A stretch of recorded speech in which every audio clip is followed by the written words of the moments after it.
حضرت امیر حمزہ اور حضرت عمر مسلمان ہو گئے تو 3-4 دنوں کے فاصلے پہ دونوں مسلمان ہو۔ اب اللہ تعالیٰ نے اسلام کو قوت عطا فرمائی، طاقت عطا فرمائی، 2 صفیں بنی مسلمانوں کی، 40 کے قریب مسلمان تھے۔ ایک صف کے آگے حضرت امیر حمزہ، ایک صف کے آگے حضرت عمر فاروق، اور وہ دن تھا جب پھر پورے مکے میں دین کا نعرہ اعلانیہ گونجا، اعلانیہ نماز پڑھی گئی، اعلانیہ اعلان ہوا میرے رسول کریم علیہ السلام کے دین متین کا۔ حضرت امیر حمزہ نے پھر اس دن سے لے کر ڈٹ کے دین کی حفاظت فرمائی۔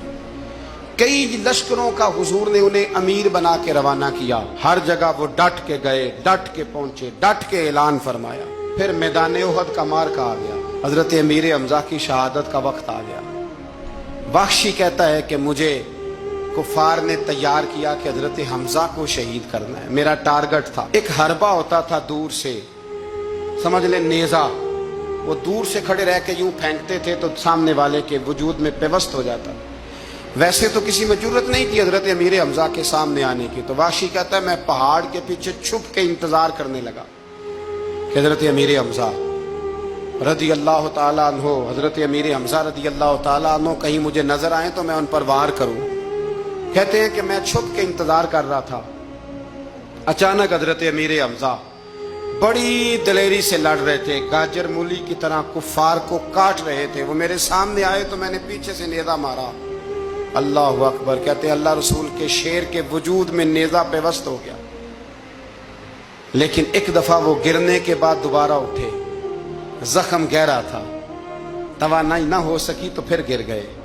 کہتے ہیں لوگ جمع ہوئے لیکن آپ کی شہادت ہو چکی تھی۔ جب دنیا گئی تو میں نے جا کے دیکھا کہ حضرت امیر حمزہ شہید ہو گئے۔ ہندا ابو سفیان کی زوجہ نے مجھے کہا تھا، اس وقت وہ غیر مسلمہ تھی، مجھے کہا تھا، تو کہتے میں نے ان کا کلیجہ نکال کے انہیں دیا۔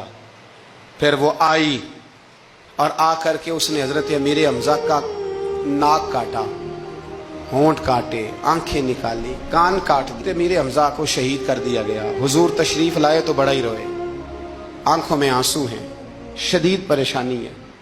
آپ کی ہمشیرہ حضرت امیر حمزہ کی ہمشیرہ حضور کی پھپھو حضرت صفیہ دور سے آئیں۔ جب انہیں پتہ چلا، نبی کریم نے حضرت زبیر ابن عوام سے فرمایا اپنی ماں کو روکو، یہ بھائی کا چہرہ دیکھے گی تو برداشت نہ کر پائے، انہیں منع کرو، انہیں روکو۔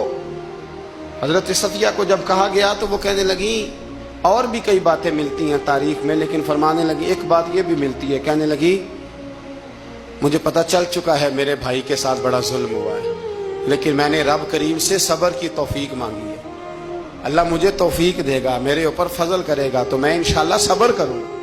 یہ لفظ کہے انہوں نے، اور وہ آئیں، پھر 2 چادریں آئیں کفن کے لیے۔ قریب ایک اور صحابی بھی تھے، حضور فرمانے لگے میری طبیعت نہیں مانتی کہ اپنے چچا کو تو کفن دے دوں اور دوسرا صحابی ایسے ہی پڑا رہے۔ میرے نبی کریم علیہ السلام کی ہمشیرہ کہنے لگی ٹھیک ہے آپ ایک چادر انہیں دے دیں۔ اب ایک چادر بڑی تھی ایک چھوٹی تھی، دکھ کی گھڑی دیکھے اور میرے نبی کا انداز عدل دیکھے، فرمایا قرآن اندازی کی جائے گی۔ قرآن اندازی ہوئی تو فرمایا بڑی چادر اس صحابی کو ملے گی اور چھوٹی میں میرے چچا کو کفن دے دو۔ سر ڈھانپتے تھے تو پیر ننگے ہو جاتے تھے، پیر ڈھانپتے تھے تو سر ننگا ہو جاتا تھا۔ حضور نے فرمایا سر ڈھانپ دو اور پیروں پہ گھاس ڈال دو اور پھر میرے چچا کو دفن کر دو۔ نبی کریم صلی اللہ تعالی علیہ وآلہ وسلم نے چچا کا جنازہ پڑھا اور جانے کتنی دفعہ پڑھا، پھر انہیں دفن کیا۔ پھر بھی محبوب کریم علیہ السلام کا وہ دکھ ہمیشہ تازہ رہا۔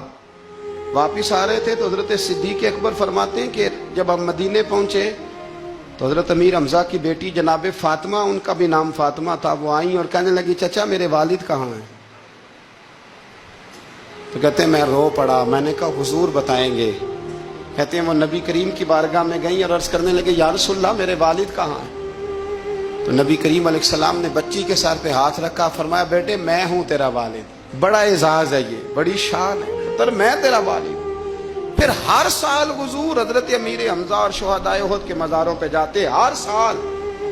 اور پھر حضور کے وصال ظاہری کے بعد حضرت ابو بکر صدیق بھی جاتے، حضرت عمر فاروق بھی جاتے، عثمان غنی بھی جاتے، مولا علی بھی جاتے، اور حضرت فاطمہ الزہرا کا جانا بھی امام رازی نے لکھا ہے، وہ بھی تشریف لے جایا۔